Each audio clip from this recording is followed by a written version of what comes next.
நீங்கள் ஒருத்தர் கிட்ட பாதுகாப்பா இருக்கீங்களா இல்லையான்னு தெரிஞ்சுக்கணுமா? இதை பாருங்க. நீங்கள் குறிப்பிட்ட நபருடன் இருக்கும் போது நிம்மதியாக இருப்பீர்கள். எந்த விதமான அழுத்தத்தையும் உணர மாட்டீர்கள். நீங்கள் மாறிக்கொள்ள வேண்டும், மற்றவருக்கு பிடித்த விஷயங்களை மட்டுமே செய்ய வேண்டும் என்ற நிலை இருக்காது. நீங்கள் நீங்களாகவே இருப்பது நீங்கள் பாதுகாப்பாக இருப்பதை உணர்த்தும் உளவியல் அறிகுறியாகும். புதிய விஷயங்களை ஒன்றாக முயற்சிப்பது வேடிக்கையாகவும் பாதுகாப்பாகவும் இருக்கும் என்பதை அறிந்து நீங்கள் வசதியாக உணர்கிறீர்கள். பயம் இருக்காது.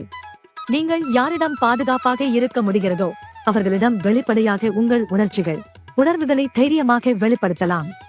நீங்கள் பாதுகாப்பாக உணரும் நபருடன் உங்கள் குறைபாடுகளை மறைக்கவோ அல்லது கச்சிதமாக இருப்பதைப் போல நடிக்கவோ தேவையில்லை.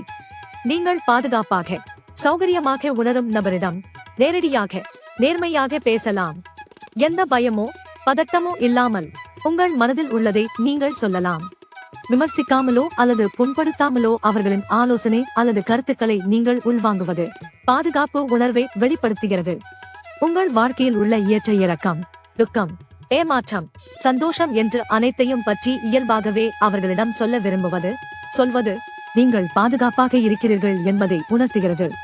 நீங்கள் எதை எதிர்கொண்டாலும் குறிப்பிட்ட நபர் எப்போதும் உங்களுக்காக இருப்பார். அன்பும் அரவணைப்பும் நிலைத்திருக்கும் என்பது உங்களுக்கு தெரியும்.